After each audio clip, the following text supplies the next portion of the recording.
Occupiers of Burlington City Hall Park must make some changes. Good evening, I'm Stephanie Gorin. And I'm George Mallet. Burlington Mayor Bob Kiss is laying down the ground rules with the Occupy Burlington demonstrators. Today he shared a list of changes he says must be made. New on Nightcast News Channel 5's Jill Glavin is in the Vermont newsroom with the story, and he wants some serious changes here, Jill, huh? He does, Stephanie. Yeah, the changes, though, are no surprise. They're in line with concerns city officials have expressed before. And most of the protesters I talked to tonight said they find them very reasonable. The question does remain, though, how long will they be able to stay? It's a lot smaller than this. For a fifth night, protesters took to their tents in City Hall Park.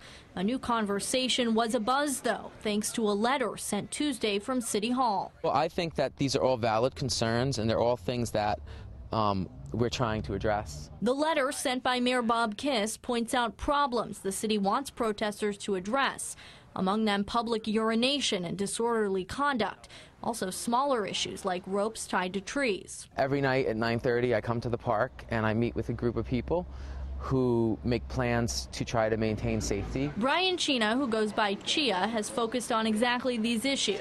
One of the biggest challenges we faced is dealing with intoxicated people. He says many of the problems, though, come from outside the camp. And I feel like the park is probably safer than usual with us here because there's people up all night keeping an eye on things. That said, he and others agree the city's requests are reasonable, and they know their camp could be pushed out at any time. It's a really good thing, and we are really hopeful that our city government continues to let it happen. If we have to move, the movement will continue and will evolve.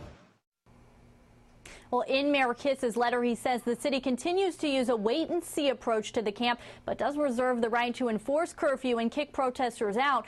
Things will ramp up tomorrow, too. Protesters have planned a joint march with UVM faculty and students. It begins at 4:30. Live in the Vermont newsroom, Jill Glavin, News Channel 5 Nightcast.